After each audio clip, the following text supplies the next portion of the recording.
Hello and welcome to the Advist Group's project management video series. In today's video, we'd like to start with the topic prioritization. That is why today we are going to focus on the topics: how can we set up a project plan and what are the benefits?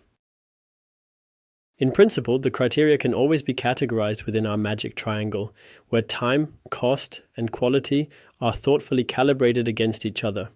On this slide, we would like to introduce you to 8 important prioritization criteria. Ultimately, the key consideration is always what holds the greatest value for the customer, provided they are aware of it. Risk effort. It is always necessary to weigh up which risk occurs in which scenario, and this is important to take into account. Speed. Sometimes it might make sense for work packages with faster implementation to be prioritized within a project.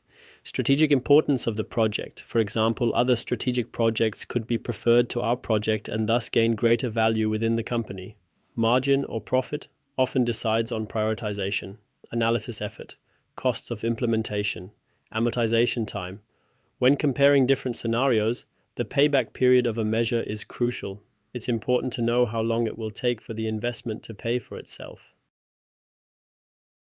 Cost-benefit analysis is a decision-making method that evaluates qualitative and quantitative criteria. It helps to systematically compare alternatives and select the best option, especially in situations where decisions cannot be based on numbers or monetary values alone.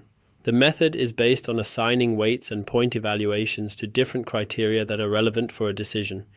The total utility value of each alternative is then calculated by multiplying the points by the weights and summing them up.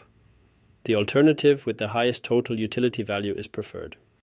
In our example, we want to compare 3 tools with criteria we have selected.